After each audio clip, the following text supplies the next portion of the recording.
Hapsay ug malinaon ang mga sementeryo sa pipila ka mga lugar sa Central ug Eastern Visayas. Daghan na usab ang mga gibaligyang buwak alang sa kalagalag. Anang report ni Nico Sereno. Sa kaadlaw sa dipang All Saints Day, makita ang mga namaligya og buwak sa Tagbilaran City Square, Dao Terminal ug sa Cogon Public Market.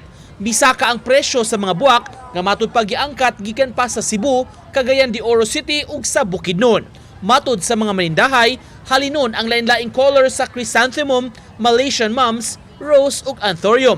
Dunay buwak nga mapalit sa tag 50 ang pungpong ug kini ang halinon tungod kay barato. Dunay pipila nga mas gipili nga mamalit og sayo aron makalikay sa dasok.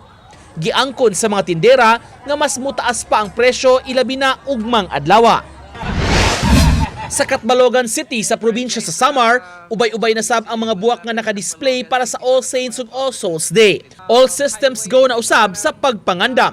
Nakamuntar na ang help desk Lakbay Alalay para sa mga motorista nga muagi sa Samar. Ang help desk anaalang haduol sa Catbalogan City Police Station. Ang desk giman sa mga personnel gikan sa DPWH 2nd District of Samar. Pag may tangan bisita na pakadi kung parang tirahin mga pakyana, mga taga-dimni, pakyana among kung nira direction kung makainira. Tapos gililis tagya po nila mo. May lag ka mo.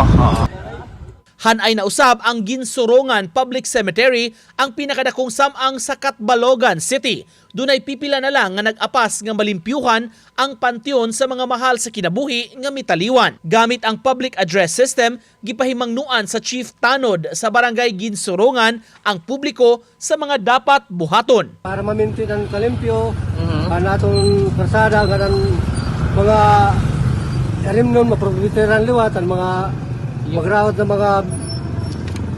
may mga balak ba? Samtang sa dili pa magdasok ang mupauli sa isla, dunay pipila nga mibiyahe na karong adlaw. Sa pier sa Catbalogan City, midagsa na sukad kaganihang udto ang pauliay sa mga isla.